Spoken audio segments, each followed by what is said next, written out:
इस खबर के प्रायोजक हैं Lohianagar mount Carmel high school, Gyansthali high school और LMC कम्युनिकेशन।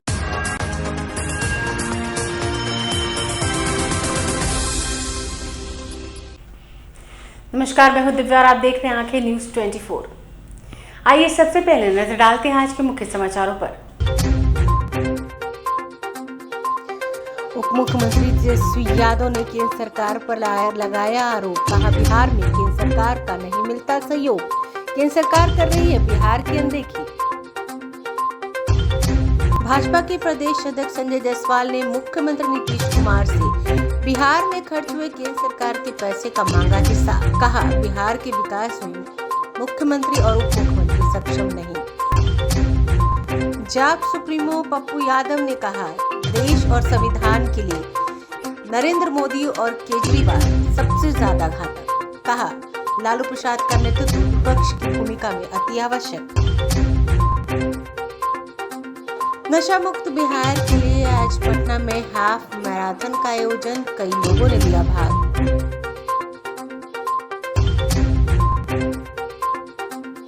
और पटना में जदयू के राष्ट्रीय परिषद की बैठक, मुख्यमंत्री नीतीश कुमार सहित जदयू के कई नेता हुए शामिल। अब खबरें विस्तार से।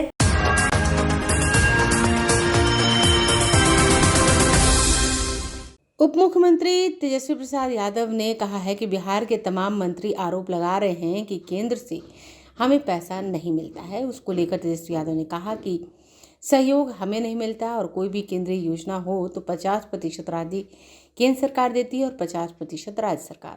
और उसमें भी पता चलता है कि कभी कभी राज्य सरकार को 50% से भी ज़्यादा देना पड़ता है।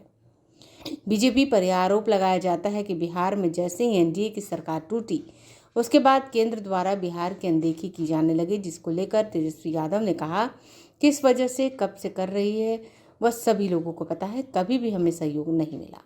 उन्होंने कहा कि 30 नवंबर और 2 दिसंबर को कुढ़नी उपचुनाव में प्रचार करेंगे। वो सवाल खड़े कर रहे हैं कि केंद्र से पैसा ही नहीं आ रहा है, तो लगता है कि ये काफी बड़ा मुद्दा है। कई डिपार्टमेंट में अरे भाई, जो सहयोग मिलना चाहिए जिस हिसाब से एक आध डिपार्टमेंट अगर छोड़ दे तो बाकी तो मिलता ही नहीं है। और बल्कि 50-50 शेयर पे भी जो होता है, कोई भी केंद्रीय योजना हो तो 50% ठीक है केंद्र सरकार देगी और 50% डाउन में उसका भी हम लोग न्यूज में डाउन कीजिए, लोगों बाइट होने दीजिए ढंग से। 50% का नाम मिलकर के हम लोगों पर बोझ बढ़ जाता है। यानी राज्य सरकार को 50% से भी ज़्यादा देना पड़ेगा।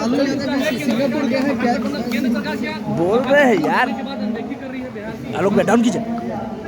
देखिए आप कब से कर लिए नहीं कर लिए सब लोग जाने। चलिए, सिंगापुर गए हैं।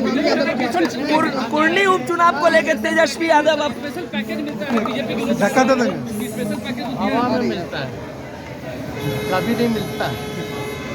ये लोग खाली बोलने के लिए कुर्नी कब जा रहे हैं? केंद्र सरकार ने आज ही 2600 किलोमीटर PMGSY फेज 3 योजना की मंजूरी दी है और उसी के साथ बिहार के उप मुख्यमंत्री कह रहे हैं कि केंद्र पैसे नहीं दे रहा है। मुख्यमंत्री को हिसाब देना चाहिए कि उनकी कितनी योजनाएं मुख्यमंत्री के नाम पर चलती हैं, जिसकी राशि केंद्र द्वारा दी जाती है।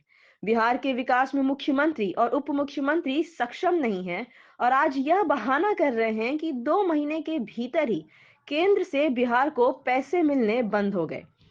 पहले भी बिहार में जो भी विकास हुआ है वह केंद्र सरकार के पैसे से हुआ है और भविष्य में भी होगा।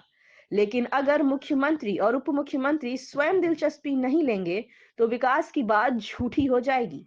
2025 में बिहार में भाजपा की सरकार बनेगी और यहाँ पर भी उत्तर प्रदेश के जैसे ही अपराध मुक्त और औद्योगिक विकास से युक्त बिहार भाजपा बनाएगी। केंद्र सरकार ने आज ही 2600 किलोमीटर की PMGSY फेज 3 योजना की मंजूरी दी है और उसी के साथ बिहार के उप मुख्यमंत्री जी कह रहे हैं कि केंद्र पैसा नहीं दे रहा है। माननीय मुख्यमंत्री जी को हिसाब देना चाहिए कि उनकी कितनी योजनाएं मुख्यमंत्री के नाम पर चलती हैं जिनकी राशि केंद्र सरकार द्वारा दी जाती है। बिहार के विकास में मुख्यमंत्री जी और उप मुख्यमंत्री जी सक्षम नहीं हैं और आज यह बहाना कर रहे हैं कि 2 महीने के भीतर ही केंद्र से बिहार को पैसे मिलने बंद हो गए। पहले भी बिहार में जो भी विकास हुआ है वह केंद्र सरकार के पैसे से हुआ है और भविष्य में भी होगा, लेकिन अगर मुख्यमंत्री और उप मुख्यमंत्री स्वयं दिलचस्पी नहीं लेंगे तो फिर विकास की बात झूठी हो जाएगी। 2025 में बिहार में भाजपा की सरकार बनेगी और वो यहाँ पर उत्तर प्रदेश के जैसा ही अपराध मुक्त औद्योगिक विकास से युक्त बिहार भाजपा बनाएगी। लालू यादव के सिंगापुर रवाना होने से पहले जाप सुप्रीमो पप्पू यादव ने उनसे मुलाकात की। इसको लेकर पप्पू यादव ने पटना पहुंचते ही मीडिया से बातचीत करते हुए बताया कि वह अस्वस्थ हैं और इलाज कराने सिंगापुर निकल गए हैं और इलाज के बाद उनको बहुत ही वक्त की ज़रूरत है। किडनी ट्रांसप्लांट होना बहुत बड़ा मामला नहीं है, मामला है उसके बाद उनको कैसे लंबे समय तक जीवित रखा जाए। उनसे बातचीत करते हुए हमने कहा है कि जैसे देश के हालात हैं, जो परिस्थितियां हैं, लगातार सर्वोच्च न्यायालय ने जो टिप्पणियां की हैं TN सेशन के बारे में, सच में TN सेशन जैसे चुनाव आयुक्त की ज़रूरत है इस देश में, जो प्रधानमंत्री को भी चैलेंज कर सके। लालू यादव की मुलाकात के दौरान पुरानी बातें हुई, सभी परिवार के सदस्य वहां मौजूद थे। मैं उम्मीद करता हूं कि लालू यादव स्वस्थ होकर देश के एक विचारक बने, विपक्ष की भूमिका का नेतृत्व करे और इस देश में आज जो हालात बने हुए उनसे सबसे ज़्यादा ज़रूरत है 2 व्यक्ति, नरेंद्र मोदी और अरविंद केजरीवाल इस देश के लिए और संविधान के लिए सबसे ज़्यादा घातक है और इस देश के लिए, पूरे कल्चर के लिए घातक हो चुके हैं। कौन महाठग है, कौन कैमराजीवी है, कौन मार्केटर है, ये कहना मुश्किल है। उन्होंने कहा कि इन दोनों ने अच्छी तरीके से देश की जनता का पैसा अपना चेहरा चमकाने और सियासत के लिए इस्तेमाल किया है। अरविंद केजरीवाल इस देश के सबसे गलत पॉलिटिशियन है। हिंदुत्व को सबसे ज़्यादा चैलेंज पंजाब में आम आदमी पार्टी और आतंकवादियों ने कर दिया है। इंदिरा गांधी और राजीव गांधी के बाद राहुल गांधी ने पूरे देश को जोड़ने का काम किया है। पप्पू यादव ने कहा कि जब तक देश की सारी जांच एजेंसियों को एक व्यक्ति ने चैलेंज कर दिया है, 8 सालों में उन संस्थाओं को बचाने की जिम्मेदारी कांग्रेस और विपक्ष की है, जिसमें लालू प्रसाद यादव हम सब के बीच होना बहुत आवश्यक है। और मैं उम्मीद करता हूं कि 3-4 महीने बाद लालू यादव आएंगे तो निश्चित रूप से 2024 का चुनाव है, उसमें कांग्रेस और अन्य विपक्षी गठबंधन मिलकर एक बेहतर 2024 में बीजेपी को हम सब मिलकर ख़त्म कर देंगे। उन्होंने कहा कि मैं बार बार कहता हूं, लालू यादव को एक नए सिरे से राजनीति शुरू करनी होगी। 1990 की राजनीति डोर को खत्म करना होगा और नई राजनीति की शुरुआत करनी होगी और उसमें लालू प्रसाद यादव का नेतृत्व विपक्ष की भूमिका में अति आवश्यक है। ले लिए ना आप लोग का बयान ले। नहीं तो लालू यादव से आप गए थे, मिलने गए थे। भाई उनका तबीयत ठीक नहीं है, वो अस्वस्थ हैं, वो गए इलाज कराने के लिए। जब आप वो इलाज कराने के लिए गए हैं, अब इलाज के बाद उनको बहुत से वक्त की ज़रूरत है। किडनी ट्रांसप्लांट होना बहुत बड़ा मामला नहीं है, मामला है उसके बाद जो कैसे उनके जीवन को सस्टेन लंबे समय तक रखा जाए। उनकी आवश्यकता, मैंने परसों भी कहा है कि जो देश के हालात हैं, जो परिस्थितियां हैं, लगातार सर्वोच्च न्यायालय ने जो टिप्पणी की है TN सेशन के बारे में, सच में TN सेशन जैसे चुनाव आयोग की ज़रूरत है इस कंट्री को, जो PM को चैलेंज कर सके। नहीं, आप लालू जी से मिले लंबे समय के बाद, बात क्या हुई? भाई लालू यादव जी से पुरानी बात हुई, सर इधर भी मम्मी पापा, घर परिवार, बेटा बेटी, मिसा जी थी। मैं उम्मीद करूंगा कि लालू यादव जी स्वस्थ होकर के लंबे समय तक देश के एक विचारक बने, देश के विपक्ष की भूमिका को नेतृत्व करे और इस कंट्री में कैसे जो आज हालात हैं कंट्री के, उसमें सबसे ज़्यादा ज़रूरत है कि 2 व्यक्ति जो इस कंट्री के लिए सबसे घातक हो गया है, नरेंद्र भाई और अरविंद भाई, ये 2 व्यक्ति संविधान के लिए भी घातक है, लोकतंत्र के लिए भी घातक है और इस देश के सॉवरन कल्चर के लिए भी घातक हो चुका है। कौन महाठग है, कौन कैमरा जीबी है, कौन महा मार्केटर है, ये कहना मुश्किल है। ये दोनों ने अच्छे तरीके से देश की जनता का पैसा अपने फेस चमकाने और सियासत के लिए कर रहे हैं। अरविंद केजरीवाल जी लगभग इस देश में सबसे बड़े गलत पॉलिटिशियन अब सीआई से गाइड होते हैं। अब देखिए ना, अब पंजाब की स्थिति कनाडा के द्वारा मूसा वालों को, आप हिंदुत्व की बात करते हो गणेश और भगवान की, तो अरे अरविंद केजरीवाल जी, हिंदुत्व को सबसे ज्यादा चैलेंज तो पंजाब में तुम्हारी पार्टी और टेररिस्ट ने कर दिया। कौन ईर घाट, कौन वीर घाट, कौन बड़का, कौन छोटका। तो ऐसे समय में जब देश भारत जोड़ने के लिए राहुल गांधी जी ने इंदिरा और राजीव जी के बाद जो कंप्लीट रूप से इस देश को बचाने का, जब सारी संस्थाएं को चैलेंज कर दी गई है एक व्यक्ति के द्वारा 8 सालों में, तो उन संस्थाओं को बचाने की जिम्मेदारी कांग्रेस और विपक्ष की है, जिसमें लालू यादव जी का हम सब के बीच में रहना बहुत ही आवश्यक है।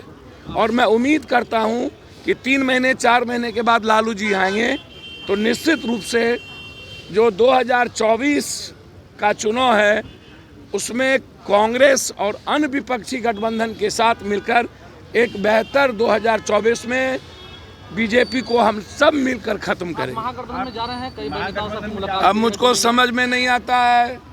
अब्दुल बारी सिद्दीकी साहब, हम लोग साथ थे, हम लोग मिले। पहले तो नहीं मिलते थे ना बीच में? सब दिन मिलते थे, कब नहीं मिले। राहुल गांधी जी और कांग्रेस परिवार और पप्पू यादव परिवार एक है, कब नहीं मिले? राजद के नेताओं से तो लालू यादव जी से नहीं मिलते थे। लंबे समय के बाद लालू यादव जी बीमार थे तो गए थे ना मिलने। लालू यादव जी जब कोई संकट में होते थे तो पप्पू यादव उस वक्त लालू यादव जी के साथ खड़े होने। मैं बार बार कहता हूं, मैं फिर आज कह रहा हूं, लालू यादव जी को अब नए सिरे से राजनीति शुरू करनी होगी, ये मेरा आग्रह है। 1990 की राजनीति जो दौर है उसको खत्म करना होगा और नई राजनीति की शुरुआत देश चाहता है और उसमें लालू यादव जी का नेतृत्व विपक्ष की भूमिका में आवश्यक है। आप भी हैं लालू यादव के साथ। समाचारों में वक्त चला एक छोटे से अंतराल का। I am Shalini Singh, principal of Ludhiana Mount Carmel School.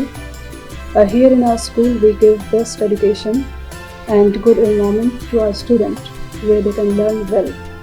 We provide here well-equipped lab, well-equipped, well-stocked library. We have here well-trained teacher also. We have a sports playground for cricket, volleyball, football, and also provision for indoor activities. So we have here security system, information and communication technology. So we have all facilities here in our school where students feel comfortable and secure.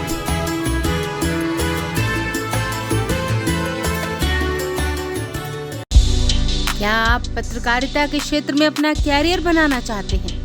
तो आज ही royal Ashoka institute of mass communication and journalism में अपनी जगह सुनिश्चित करें। आर्यभट्ट ज्ञान विश्वविद्यालय पटना से मान्यता प्राप्त 100% प्लेसमेंट के साथ royal Ashoka institute of mass communication and journalism नामांकन जारी है। हमारा पता है DS/16 गायत्री मंदिर के समीप कंकड़ बाग पटना 8,20,000। आप हमें संपर्क भी कर सकते हैं। हमारा मोबाइल नंबर है 9955456126। ब्रेक के बाद आपका फिर से स्वागत है।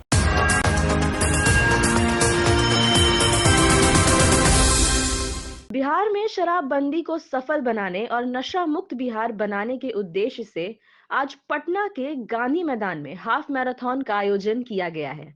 बिहार सरकार के मद निषेध विभाग के तरफ से इस मैराथन का आयोजन किया गया। मैराथन में लगभग 9,000 लोगों ने भाग लिया। बिहार में नशा मुक्ति को सफल बनाने के उद्देश्य से इस मैराथन का आयोजन किया गया है। मैराथन में ओलंपियन अंजू बॉबी जॉर्ज और हिमा दास शामिल हुई। बिहार सरकार के तरफ से बिहार सरकार के मद निषेध मंत्री सुनील कुमार और कला एवं संस्कृति मंत्री जितेंद्र कुमार मौजूद थे। इस मैराथन को लेकर विभाग के मंत्री सुनील कुमार ने बताया कि बिहार में शराबबंदी को सफल बनाने के लिए इस तरह के आयोजन जरूरी हैं। इससे लोगों में जागरूकता फैलती है, साथ ही बिहार में लोगों को नशा मुक्ति के लिए जागरूक करने की जरूरत है। इस आयोजन में सभी शामिल लोगों को मेरी तरफ से शुभकामना है, धन्यवाद कि इस ठंड में भी इतना सुबह उठ के और इतना उत्साह के साथ इस कार्यक्रम में शामिल हुए। और जो बिहार सरकार का मंशा है, आज जो मद निषेध दिवस के अवसर पर इस कार्यक्रम को आयोजन किया, इतनी भारी संख्या में लोग आए, उसके लिए भी उन लोगों को आयोजक, अधिकारी, पदाधिकारी सब लोग को धन्यवाद कि अच्छा और सफल आयोजन यहाँ पर।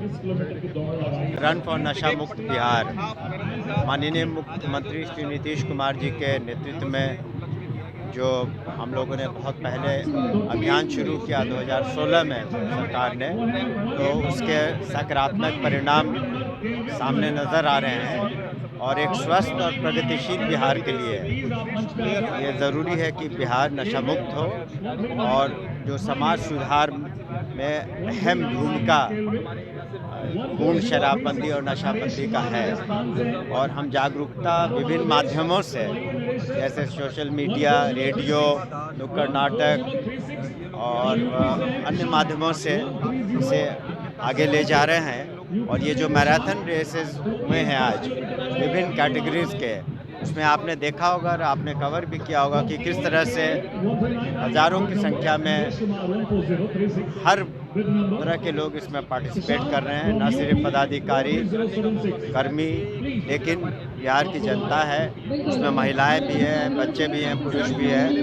तो ये कुल मिला के हम समझते हैं ये जो रन फॉर नशा मुक्त बिहार आज के दिन आयोजित किया गया पूर्णतः सफल है। हम ऑर्गेनाइजर्स को भी मुबारकबाद देते हैं।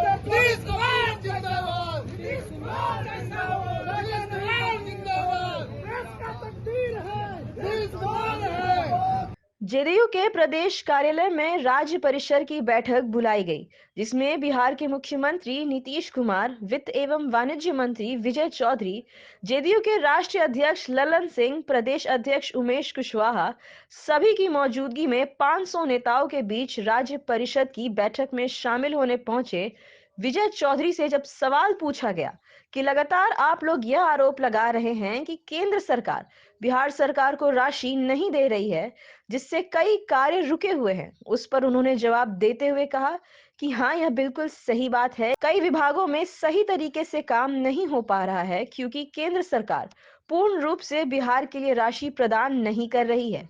वहीं उनसे जब पूछा गया कि क्या महागठबंधन में जाने के बाद इस तरीके की आप लोगों के साथ केंद्र सरकार व्यवहार कर रही है, तब उस पर उन्होंने जवाब देते हुए कहा कि ऐसा नहीं है कि महागठबंधन में जाने के बाद केंद्र सरकार हमें राशि नहीं दे रही है।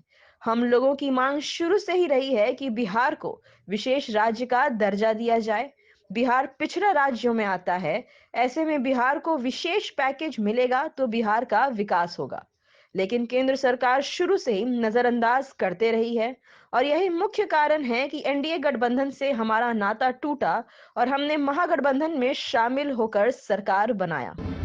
देखिए, उसमें हम लोगों ने तो जो बातें कही हैं, हम तो उसको सच्ची बात मानते हैं और सच्ची बात कहते हैं, वो हकीकत है, वो कोई आरोप नहीं है। हम कोई आरोप नहीं लगाते हैं और न ही हमने जो बातें कही हैं उसको भारत सरकार के द्वारा या वित्त मंत्रालय के द्वारा हमारी बातों को तो गलत कहा नहीं गया है। और हमने तो स्पष्ट कहा है कि हमारे जैसे प्राकृतिक संसाधन सीमित संसाधन है। बिहार गरीब प्रदेश है, लेकिन हमने सीमित संसाधनों में भी जो नीतीश कुमार के नेतृत्व में तरक्की की है, अन्य विकसित प्रदेशों की तुलना में भी हमारा विकास दर अच्छा है, राष्ट्रीय औसत से भी ऊंचा है। तो ये तो हमारी विश्वसनीयता प्रमाणित करता है।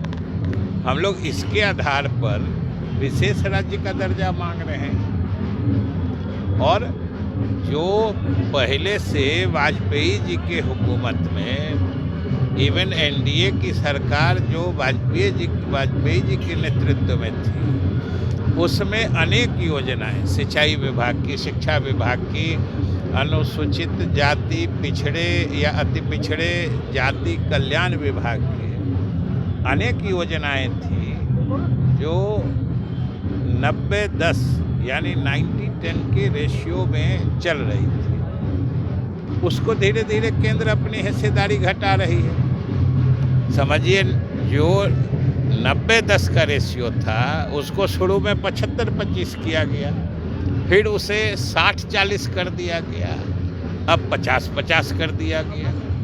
ये तो एक तरह से केंद्र सरकार अपनी जिम्मेदारियों को सिकोड़ रही है, जो इससे राज्यों के जो संसाधन हैं उस पर वित्तीय दबाव बढ़ रहा है।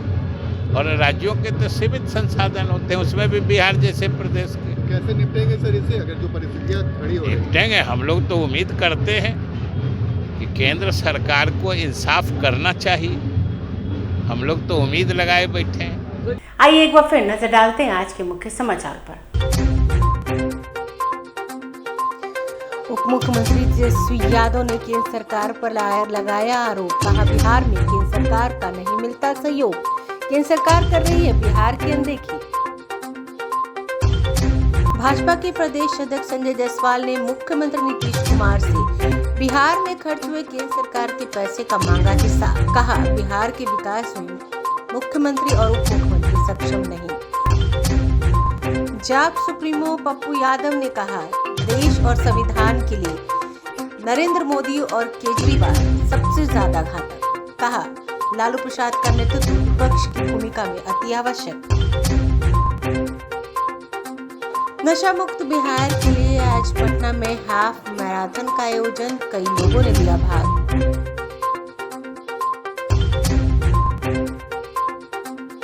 और पटना में जदयू के राष्ट्रीय परिषद की बैठक, मुख्यमंत्री नीतीश कुमार सहित जदयू के कई नेता हुए शामिल। अगर आपने अभी तक हमारे चैनल को सब्सक्राइब नहीं किया है तो हमारे चैनल को जल्द से जल्द सब्सक्राइब करें, लाइक करें, शेयर करें और कमेंट करें। बाकी खबरों के लिए देखते रहिए आंखें न्यूज़ 24, नजर हर खबर पर।